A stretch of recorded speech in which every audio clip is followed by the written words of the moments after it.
여러분이 방금 전까지 쓰신 바로 그 물건 때문에 암에 걸리고 온갖 질병에 시달릴 수 있다는 사실 혹시 알고 계셨나요?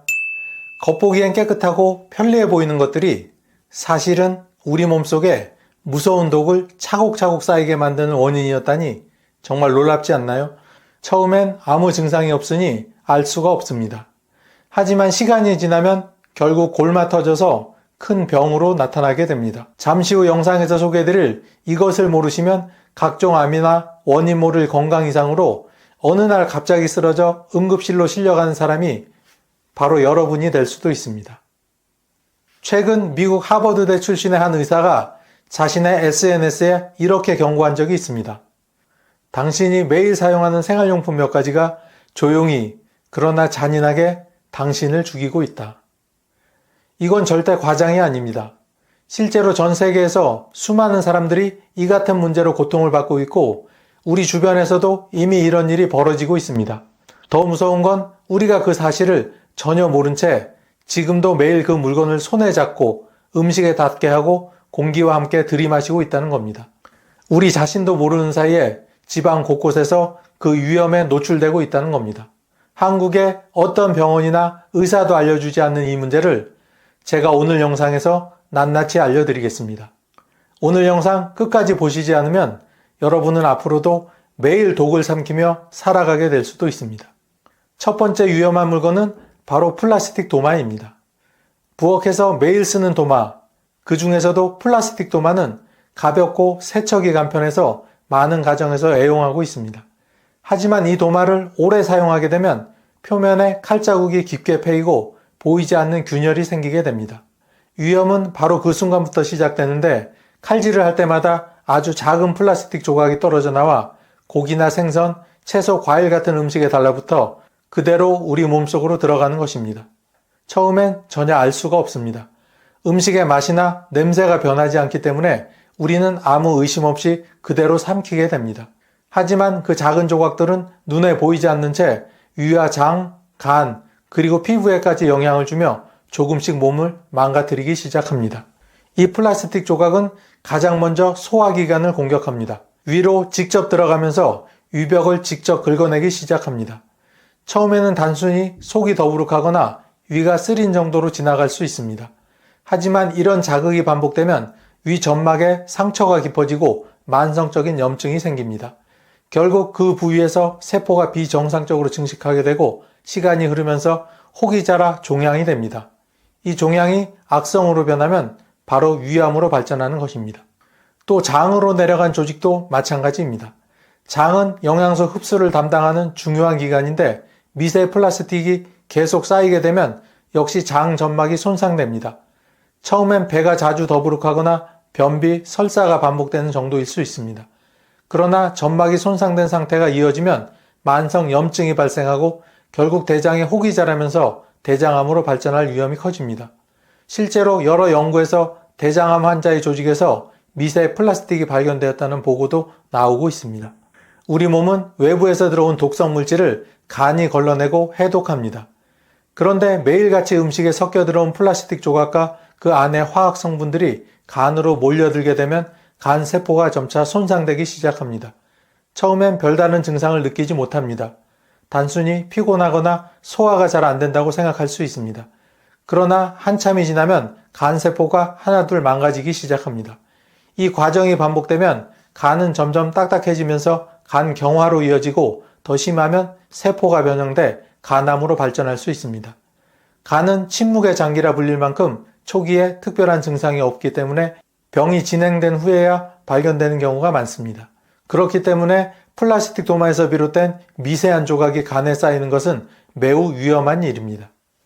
피부는 우리 몸의 가장 바깥에서 보호막 역할을 하는 기관입니다. 그런데 미세 플라스틱이 체내에 들어오게 되면 면역 체계가 이를 침입자로 인식해 과도하게 반응합니다.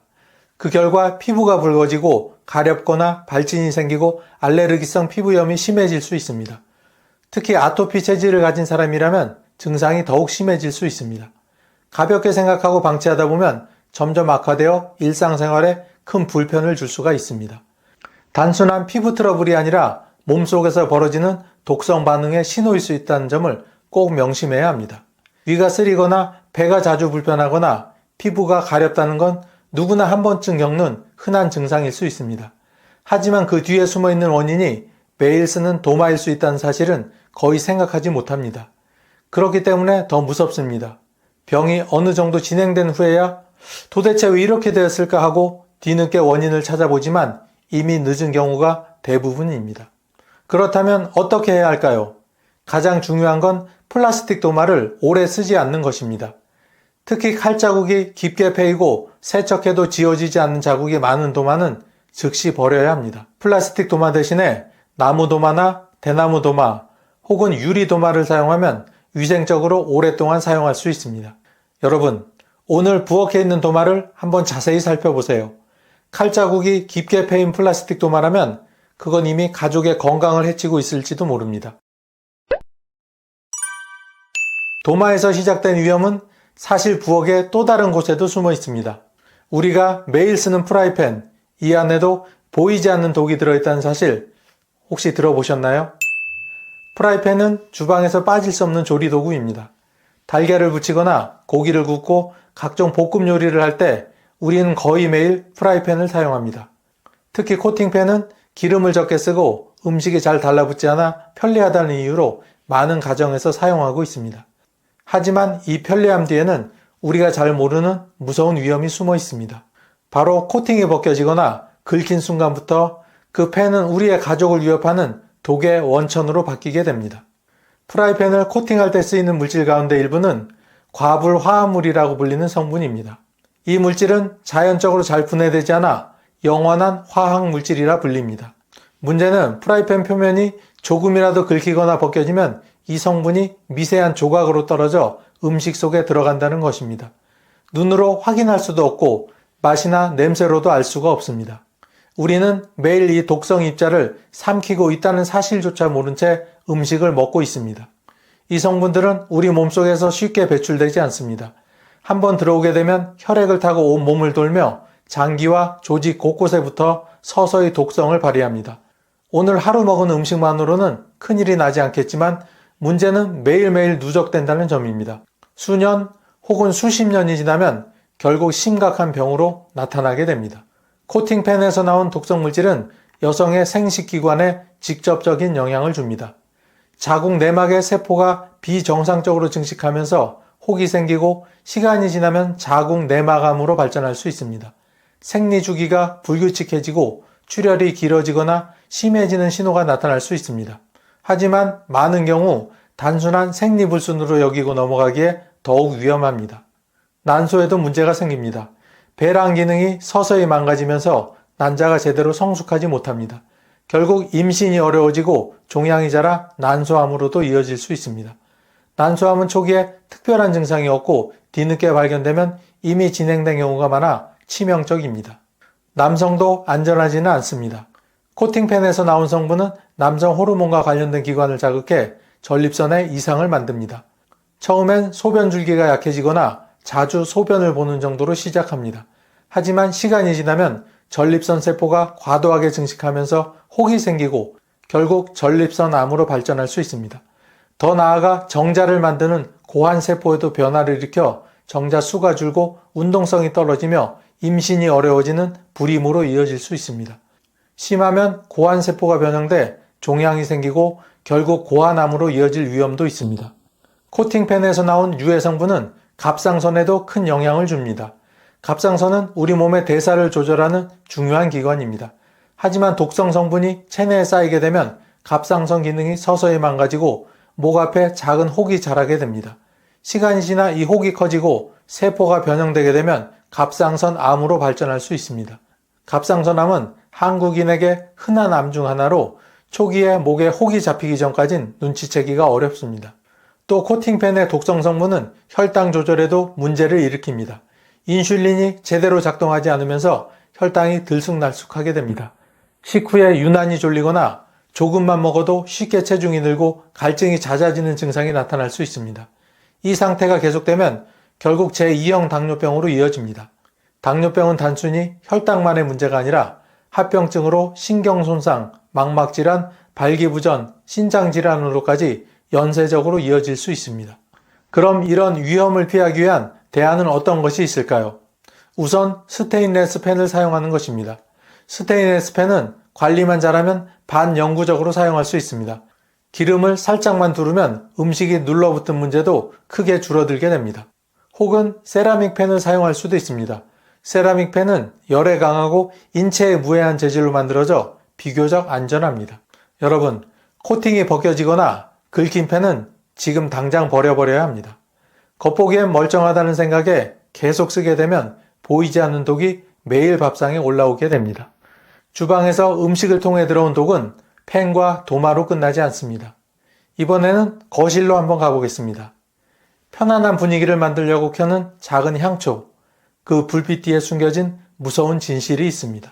집을 아늑하게 만들고 싶을 때 많은 분들이 향초를 켭니다. 은은한 불빛과 달콤한 향이 마음을 편안하게 해주는 것 같아 피곤한 하루를 마무리하거나 손님을 맞이할 때 켜두곤 하죠. 하지만 이 작은 향초가 사실은 집안 공기를 오염시키고 우리의 호흡기와 신경계를 망가뜨리는 숨은 독이 될 수 있다는 사실을 아셔야 합니다. 대부분의 합성 향초에는 프탈레이트라는 화학 물질이 들어있습니다. 이 성분은 향을 오래 유지하기 위해 사용되는데 문제는 이 물질이 몸에 들어오면 호르몬과 신경 전달에 혼란을 일으킨다는 점입니다. 특히 아이들이나 호흡기가 약한 노인에게 더 치명적일 수 있습니다. 향이 오래 가도록 만든 그 화학 물질이 사실은 몸속에서 독처럼 작용하는 셈입니다. 또 하나의 문제는 파라핀 왁스입니다. 많은 합성 향초는 석유에서 얻은 파라핀으로 만들어지는데 이것이 불에 타면서 눈에 보이지 않는 그을음과 유해가스를 내뿜습니다. 우리가 좋은 향기라고 생각하며 들이마시는 그 공기 속에는 사실은 독성 입자와 휘발성 화학물질이 가득할 수 있습니다. 합성 향초에서 나오는 연기와 그을음은 가장 먼저 호흡기를 공격합니다. 향초를 켠 지 얼마 되지 않아 목이 칼칼해지고 기침이 잦아지거나 눈이 시리듯 따가운 경험을 하신 분들이 있을 겁니다. 처음엔 그저 단순한 자극으로 그칠 수 있지만 향초를 자주 켜는 집이라면 이야기가 완전히 달라집니다. 연기를 오래 들이마시면 기관지에 만성적인 염증이 생깁니다. 숨이 가빠지고 가래가 많아지며 결국 만성 기관지염으로 발전할 수 있습니다. 기관지가 예민한 분들은 특히 더 큰 타격을 받습니다. 호흡기가 약한 아이들은 성장 과정에서 폐 기능이 손상될 수도 있습니다. 더 무서운 건 천식으로 이어지는 경우입니다. 호흡할 때 휘파람 소리 같은 쌕쌕거림이 나타나고 조금만 움직여도 숨이 차는 증상이 생깁니다. 천식은 평생 관리해야 하는 질환으로 발작이 심하면 생명을 위협할 수도 있습니다. 그리고 이 모든 과정을 거쳐 가장 심각한 단계로 발전하면 폐암에 이를 수 있습니다. 향초 속 유해 입자가 폐 깊숙이 들어가 세포를 변형시키고 결국 종양이 생겨 악성으로 커질 수 있습니다. 집을 아늑하게 꾸미려는 작은 습관이 결국 목숨을 위협하는 결과로 이어질 수 있다는 사실 결코 가볍게 볼 일이 아닙니다. 합성 향초의 문제는 호흡기에만 그치지 않습니다. 향에 포함된 화학 성분은 신경계에도 영향을 줍니다. 많은 분들이 향초를 켠 날 두통이 심해진다거나 편두통이 도지는 경험을 하셨을 겁니다. 이것은 단순히 기분 탓이 아니라 실제 신경계가 화학물질에 반응하고 있다는 신호일 수 있습니다. 이 화학물질은 뇌의 신경 전달을 방해해 집중력이 떨어지고 쉽게 피로해지며 불안이나 우울감이 심해지기도 합니다. 어떤 분들은 향초를 켜고 난 뒤 수면이 방해되어 잠을 설치는 경우도 있습니다. 은은한 향으로 휴식을 취하고 싶었던 의도가 오히려 신경을 괴롭히는 결과로 이어지는 것입니다. 특히 편두통 환자들에게는 더욱 치명적입니다. 편두통은 특정 자극에 민감하게 반응하는데 향초에서 나온 화학물질이 바로 그 방아쇠 역할을 할 수 있습니다. 강한 통증과 구토, 빛에 대한 민감증으로 일상생활이 무너질 수도 있는 겁니다. 그렇다면 우리는 어떻게 해야 할까요? 콩으로 만든 왁스나 코코넛 왁스를 사용하시면 됩니다. 이 두 가지는 천연의 식품에서 추출한 재료로 태울 때 유해가스가 거의 발생하지 않습니다. 그래서 집안의 공기도 덜 오염시키게 되는 거죠. 특히 어린아이와 노인이 있는 집이라면 합성 향초는 피하는 것이 안전합니다. 집안을 아늑하게 바꿔주는 향초마저 위험하다니 충격적이지 않습니까? 그런데 이보다 더 자주 그리고 무심코 손에 쥐는 것이 있습니다. 바로 생수병과 일회용 컵입니다. 우리는 하루에도 여러 번 생수병을 열어 물을 마시고 카페에서 일회용 컵에 담긴 음료를 마시게 됩니다. 너무나 당연한 일상이라서 그 안에 어떤 위험이 숨어 있는지조차 생각하지 않습니다. 하지만 이 흔한 물병과 컵이 사실은 암 못지않게 무서운 심장병과 뇌졸중, 그리고 신장질환의 원인이 될 수 있다는 사실을 아셔야 합니다. 플라스틱 용기를 만들 때는 비스페놀이라는 성분이 쓰입니다. 비스페놀은 플라스틱을 단단하고 투명하게 만드는 데 사용되지만 문제는 이 성분이 음식이나 음료로 조금씩 스며든다는 점입니다. 특히 뜨거운 음료를 플라스틱 컵에 담거나 여름철 차 안에 방치된 생수병처럼 열에 노출될 때 비스페놀은 더 많이 녹아나옵니다. 우리는 그 사실을 모른 채 물을 마시고 커피를 마시면서 몸속의 독성 물질을 조금씩 쌓고 있는 것입니다. 비스페놀이 체내로 들어오면 혈관벽을 약하게 만들고 혈액을 끈적하게 만듭니다. 처음에는 손발이 자주 저리거나 쉽게 피곤해지는 정도로 시작합니다. 하지만 혈관이 점점 좁아지고 막히면서 결국 큰 사고로 이어질 수 있습니다. 대표적인 것이 심근경색입니다.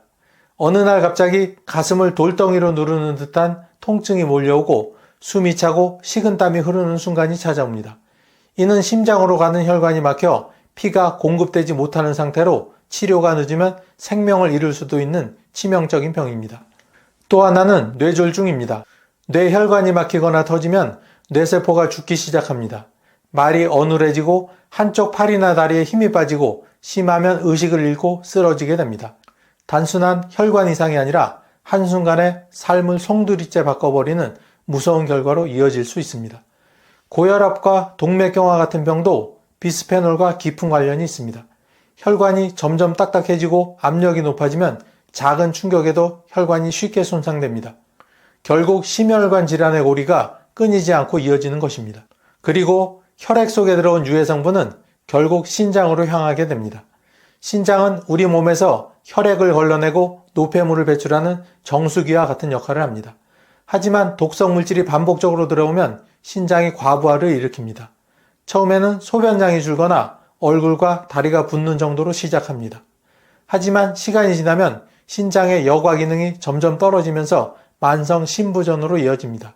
이 상태가 되면 몸속에 노폐물이 쌓여 피로감이 극심해지고 입안에서 비린내 같은 구취가 나기도 하며 피부가 가렵고 창백해집니다. 심하면 소변으로 노폐물을 배출할 수가 없어 일주일에 몇 번씩 투석을 받아야 하는 상황에 이르게 됩니다. 평생 기계에 의존해야 하는 삶이 시작되는 것이죠. 더 무서운 건 이런 변화들이 매우 천천히 진행된다는 점입니다. 단순히 몸이 잘 붓거나 소변이 줄어들었다고 해서 대수롭지 않게 넘어가는 사이 신장은 이미 돌이킬 수 없는 상태로 망가지고 있을 수 있습니다. 플라스틱 생수병과 일회용 컵의 위험은 너무 흔해서 우리가 경계하지 않는 데 있습니다. 물 한 모금, 커피 한 잔은 누구나 하는 일상이기 때문에 전혀 의심하지 않습니다. 하지만 바로 그 습관이 심장과 뇌혈관을 막고 신장을 서서히 파괴하는 치명적인 독이 될 수 있습니다. 특히 여름철 뜨겁게 달궈진 생수병은 비스페놀이 더 많이 녹아 나오기 때문에 더욱 위험합니다. 그렇다면 우리는 어떻게 해야 할까요? 우선 스테인레스 텀블러를 사용하는 것입니다. 스테인레스 텀블러는 뜨거운 음료에도 안전하고 내구성이 뛰어나 오래 쓸 수 있습니다. 그리고 유리 물병이나 도자기 컵을 사용할 수도 있습니다. 이 둘은 위생적이며 안전한 재질이라 세척만 잘하면 오래도록 사용할 수 있습니다. 그리고 차 안에 생수병을 두지 말고 뜨거운 음료는 절대 플라스틱 컵에 담지 않는 것이 중요합니다. 작은 불편을 감수하는 대신 심장과 뇌, 신장을 지킬 수 있다면 그건 결코 손해가 아닙니다. 여러분, 하루에 화장실을 몇 번이나 사용하시나요? 모르긴 해도 아마 꽤 여러분들 사용하시겠죠? 그런데 이렇게 자주 사용하는 화장실에 절대로 두어서는 안 되는 물건들이 있는데요. 이 물건들을 치우지 않고 계속 방치한다면 피부에 염증이 생기고 호흡기가 망가지며 심하면 폐암까지 걸릴 수 있다는 말 혹시 들어보셨나요? 오늘은 화장실에 절대로 두어서는 안 되는 4가지를 소개해 드릴 예정이니 잘 들어보시고 해당하는 물건이 있다면 즉시 다른 곳으로 옮겨 사용하시길 바랍니다. 여러분의 건강을 지키는 것은 아주 작은 변화에서부터 시작된다는 사실 꼭 잊지 마세요. 첫 번째로 화장실에 두면 위험한 물건은 칫솔입니다. 칫솔을 화장실에 보관하는 것은 그 편리함 때문일 텐데요. 세면대 옆에 두면 이를 닦을 때 쉽게 꺼내 쓸 수 있기 때문에 많은 분들이 그렇게 하고 계실 겁니다. 하지만 화장실에 둔 칫솔이 얼마나 많은 세균에 노출되어 있는지 생각해 본 적이 있으신가요? 화장실에서 물을 내릴 때 생기는 미세한 물방울, 즉 에어로졸이 문제입니다. 변기 뚜껑을 닫지 않고 물을 내리면 작은 물방울들이 공기 중으로 퍼지게 되고 이 물방울에는 여러 병원성 세균이 포함될 수 있습니다. 이런 세균이 화장실 내부를 떠돌다 칫솔에 달라붙을 가능성이 아주 높습니다. 칫솔이 세균에 오염되면 이를 닦을 때 구강 내로 세균이 직접 유입되어 여러 가지 건강 문제를 유발하게 됩니다. 특히 구강은 세균이 쉽게 번식할 수 있는 환경입니다. 만약 입안에 작은 상처라도 있다면 세균이 침투해 염증을 일으킬 가능성이 아주 높아집니다. 장기적으로는 치주질환, 면역력 저하, 심지어 위장질환이나 호흡기 질환까지 이어질 수 있습니다. 또한 칫솔에 남아있는 물기와 화장실의 높은 습도는 세균이 번식하기에 최적의 조건을 제공합니다. 습기 찬 환경은 세균과 곰팡이의 온상이 될 수 있기 때문에 칫솔의 보관 장소가 매우 중요합니다. 세균은 습기를 좋아하는 특성이 있기 때문에 물기가 남아있는 칫솔은 우리의 구강 건강에 큰 위협이 될 수 있는 거죠. 예를 들어 대장균이나 살모넬라 같은 병원성 세균들이 칫솔에 서식하게 된다면 이는 입안을 통해 위장이나 호흡기로 유입될 수 있어 각종 질병의 원인이 됩니다. 이 문제를 예방하려면 칫솔을 가능한 건조한 장소에 보관하는 것이 중요합니다. 만약 화장실에 둘 수밖에 없다면 칫솔을 사용할 때마다 물기를 잘 털어내고 통풍이 잘 되는 곳에 두어야 합니다. 또한 칫솔 캡을 씌우는 것도 세균 번식을 줄이는데 도움이 됩니다. 하지만 칫솔 캡을 사용하더라도 습기가 차는 환경에서는 오히려 세균이 번식할 수 있으므로 통풍이 잘 되는 곳에 두는 것이 중요합니다. 칫솔을 위생적으로 보관하기 위해 칫솔 소독기를 사용하는 것도 좋은 방법입니다. 최근에는 자외선, UV 소독기를 사용한 칫솔 살균기가 많이 보급되고 있어 이를 통해 세균을 효과적으로 제거할 수 있습니다. 또한 주기적으로 칫솔을 소독해 주거나 2, 3개월마다 새로운 칫솔로 교체하는 것도 좋은 방법입니다. 소독 방법으로는 뜨거운 물에 칫솔을 담그거나 식초와 물을 섞어 칫솔을 헹구는 방법도 있습니다. 전자레인지에서 칫솔을 살균할 수 있는 소독기도 사용해 볼 수 있습니다. 이러한 작은 습관의 변화가 여러분의 구강 건강을 크게 개선할 수 있습니다. 매일 사용하는 칫솔, 작은 변화만으로도 큰 건강 차이를 만들 수 있습니다.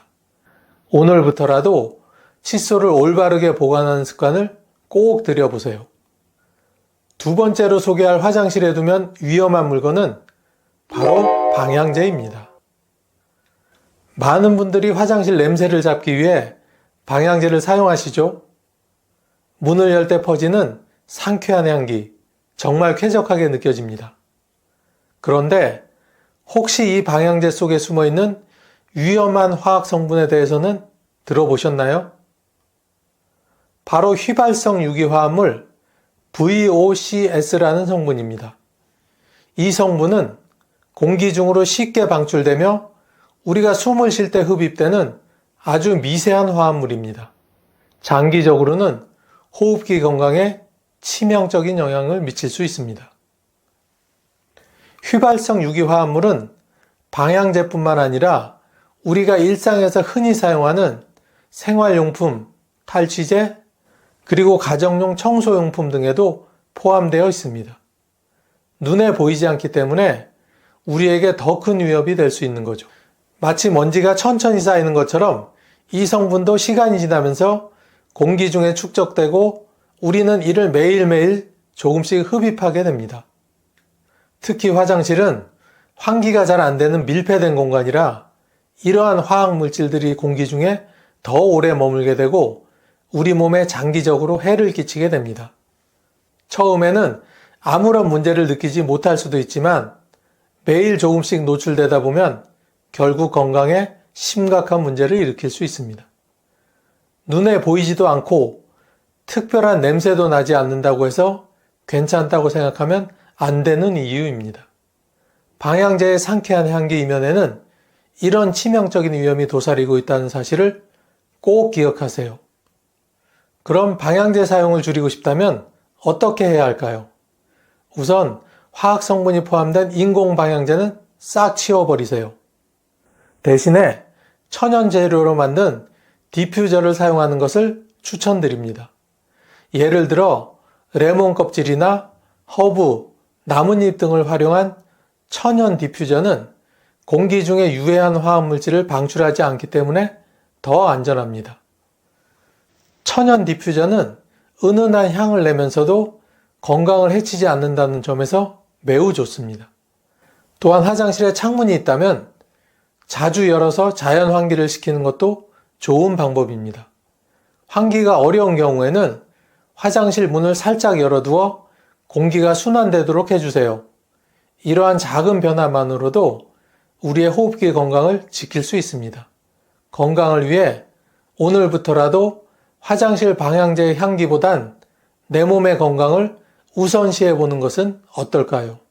또한 베이킹소다와 같은 천연 성분을 사용하여 화장실 냄새를 잡아보세요.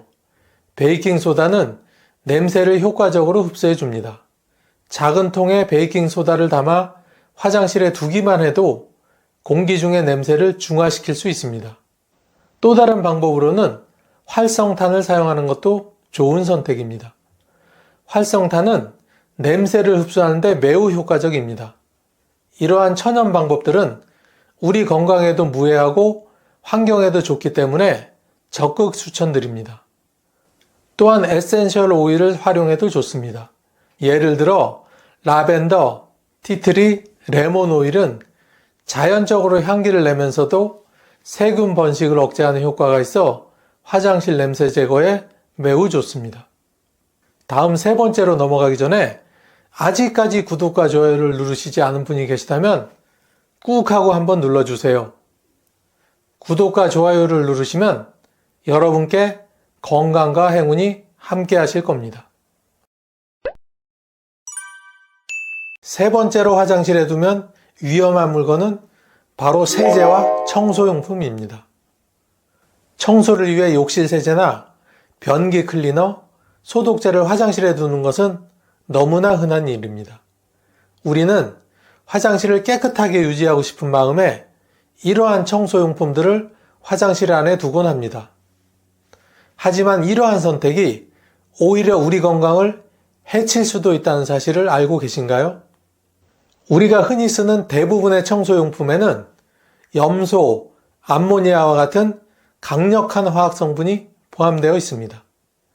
이러한 성분들은 청결을 유지하는 데는 필수적이라고 생각할 수 있지만 사실은 공기 중에 증발하여 우리에게 해를 끼치고 있습니다. 특히 화장실은 습도가 높고 밀폐된 공간이기 때문에 이런 화학 성분들이 증발해 공기 중에 퍼지기 좋은 환경을 제공합니다. 여름날 방 안에 차가운 음료를 두었을 때 물방울이 맺히는 것처럼 화장실의 높은 습도는 청소용품 속 화학물질이 공기 중으로 쉽게 퍼지게 만듭니다. 염소와 암모니아 성분은 매우 강력한 세정 효과를 자랑하지만 반복적으로 흡입하게 되면 우리 호흡기에 심각한 자극을 줍니다. 혹시 청소를 하면서 눈이 따갑거나 목이 간질거린 경험이 있으셨나요? 만약 그렇다면 이는 청소용품의 유해 성분이 공기 중으로 퍼져 몸에 영향을 미쳤기 때문인데요. 이는 장기적으로는 폐 기능이 저하되고 심각한 경우 폐암으로 발전할 수 있는 위험도 있습니다. 또한 이러한 화학 성분들은 피부에도 자극을 줄 수 있으며 피부에 접촉할 경우 가려움증이나 발진을 일으킬 수 있습니다. 화학 성분이 피부에 닿을 경우에는 알레르기 반응을 일으킬 수 있고 심한 경우 피부염으로 발전할 수 있습니다. 청소용품을 사용할 때는 주의사항을 반드시 지켜야 합니다. 우선 사용 중에는 항상 장갑을 착용해 피부와의 직접 접촉을 피하고 필요하다면 보호 안경을 착용하여 눈에 들어가지 않도록 주의해야 합니다. 청소 후에는 반드시 손을 충분히 씻고 청소한 공간은 환기를 충분히 시켜야 합니다. 이러한 작은 습관이 우리 건강을 보호하는데 첫걸음이 될 수 있습니다. 또한 청소용품을 사용할 때는 한꺼번에 여러 제품을 섞어 사용하는 것을 피해야 합니다. 서로 다른 화학 성분이 결합하면 더 강력하고 유해한 가스를 발생시킬 수 있어 오히려 건강에 더 큰 위협이 될 수 있습니다. 또한 천연 성분을 사용한 친환경 청소용품을 선택하는 것도 건강을 지키는 좋은 방법입니다. 예를 들어 베이킹소다나 구연산 같은 자연 성분은 효과적인 청소를 도와주면서도 우리 건강에는 훨씬 안전한 대안이 될 수 있습니다. 이러한 천연 세정제는 세균과 오염물을 제거하는데 매우 효과적이며 피부나 호흡기에 자극을 덜 주기 때문에 안심하고 사용할 수 있습니다.